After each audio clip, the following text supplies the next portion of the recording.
Então, o objetivo do CEP, né, o nosso famoso SPC, é entender o comportamento de um processo. E o objetivo de entender esse processo é que a gente possa prever como ele vai atuar no futuro. Então, de posse dessas informações, a gente pode tomar as medidas adequadas, as ações necessárias. E se o processo não é estável? Está lá. Ó. A gente viu que um dos pontos lá está fora. Ele ultrapassou o limite inferior de controle. E no caso do x/r, aliás, no gráfico de R, das amplitudes, ele ultrapassou o limite superior. Né? Então, nós temos 2 pontos fora. O processo não está estável. Alguns processos perdem essa estabilidade. Se o processo for inconsistente, não temos base para previsão. Usamos os termos como presença de mudanças inesperadas, causas especiais estão presentes, né? Só causas especiais atuando, enfim. Ocorrem mudanças significativas, processos fora de controle ou processo instável.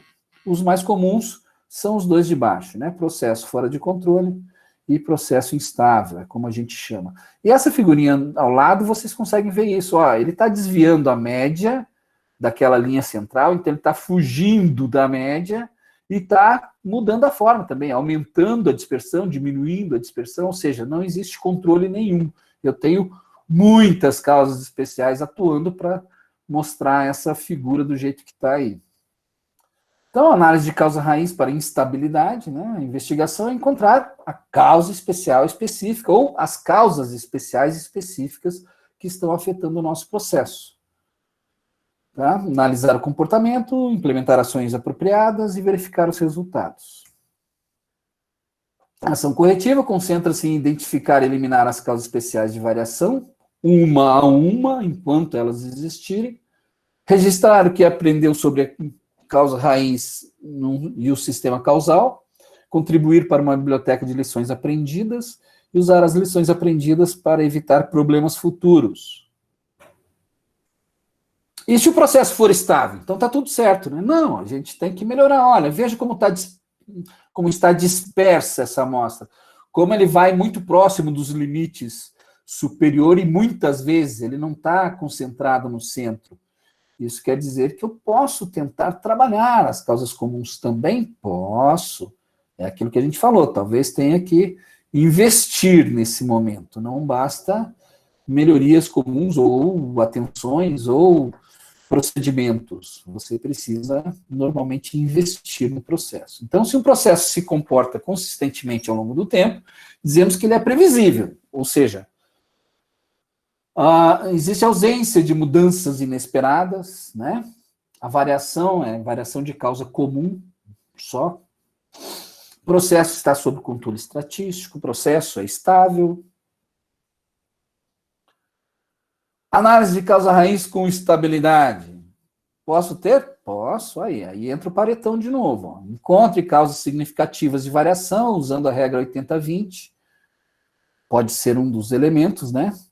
Analisar o comportamento, implementar ações apropriadas e verificar os resultados. Só temos que cuidar, tá? Focalizar o sistema com esforço deliberado. Temos só que cuidar, de não começar a empreender muito esforço, porque causa comum a gente não controla. Aliás, a gente não melhora, a gente só controla, tá? Registrar o que aprendeu sobre causas e sistema causal, contribuir para a biblioteca de lições aprendidas do mesmo jeito e usar as lições aprendidas para evitar problemas futuros da mesma forma. Então, esses são os 2 erros mais frequentes, né? Um é estar acontecendo causas comuns e você tratar como especial, e o outro é você ter causas especiais acontecendo e você achar que está lidando com causa comum, tá? Isso é muito perigoso, é muito comum você ver nas empresas que não estão preparadas para lidar e começam a implantar CEP e começam a fazer cacas uma atrás da outra. Começam a fazer um monte de plano de ações em coisas que você não vai conseguir arrumar, porque muitas vezes você piora o processo com essas ações. Você está tentando influenciar as causas comuns e em outras você está deixando rolar tranquilamente, porque está achando que a causa comum é uma causa especial e de repente ela dá um prejuízo absurdo dentro da empresa, tá? Então, muito cuidado com isso, a gente tem que ter muita atenção. Tenho isso em mente, tudo começa com a estabilidade do processo. Se eu não tiver um processo estável, esquece. Eu não posso garantir nada. E não sou eu quem digo isso. Né? Quem diz isso é nada mais, nada menos do que o pai da qualidade no mundo, o doutor William Edward Deming. Um processo pode estar sob controle estatístico ou não. No estado de controle estatístico, a variação a esperar no futuro é previsível. Se o processo não é estável, então é instável. Logo, seu desempenho não é previsível. Ou seja, pode acontecer qualquer coisa. Joga com a sorte. Dúvidas? Você comentou que é importante determinar se é uma causa comum ou se é uma causa especial. Mas, independente do tipo da causa, se eu tratar, eu não vou ter que tratar? Ou as tratativas para os dois tipos são diferentes, seja com uso de ferramentas ou... Totalmente diferente. A causa especial você trata com Poka-yoke, você trata com elementos, são causas externas, são de origem externa, são imputadas no processo. Então, você previne essas causas com treinamento, você previne com elementos para barrar o erro no meio do caminho, você tem uma série de atividades que você faz para que você controle isso, e você barra isso sem problema nenhum. Tá, então, assim, agora, o tipo para você tratar da maneira correta, é isso? Agora, o que é uma causa comum? A causa comum é que aquele tipo de máquina, por exemplo, a gente falou aí do canal de chaveta. Então, o tipo de equipamento que faz aquele canal de chaveta, ele garante uma repetibilidade de 1/10 de milímetro. Mas a cota pede uma garantia de 1/100. E aí? Aí não tem como ele garantir. Ele nunca vai ser capaz para aquela medição, para aquela medida, para aquela chaveta. Então o processo nunca vai ser capaz. Ah, mas o que eu vou fazer? Não vou tomar uma ação igual à causa especial? Não. Por quê? Qual é a ação? A ação é você comprar uma máquina nova. É comprar um ferramental novo.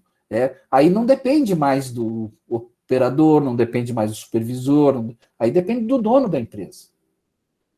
Você entendeu? Causa comum é de responsabilidade da alta direção. Causas especiais é de responsabilidade direta de quem está no processo. Uma dúvida. Tudo que eu tenho limite superior e inferior de controle é considerado carta CEP ou não? Não necessariamente. Então, um exemplo assim, laboratório de fábrica de cimento, como que você controla a qualidade lá? CP2E32 significa 32 megapascal a 28 dias. Tá. Só que eu tenho o range superior e o range inferior. Então, porque é normatizado, né? Sim. Mas quando eu estouro qualidade, quer dizer que eu estou gastando mais clinker. Então, eu posso tirar clinker da mistura. Mas o que você está falando aí é o especificado. E o especificado é o limite de tolerância. Tá? Tem limite superior de tolerância, limite inferior de tolerância. E aí existe o limite superior de controle e o limite inferior de controle. Tá? Só para exemplificar. Aqui na cota, eu digo que o meu canal de chaveta pode ter de 10 a 10,3, tudo bem?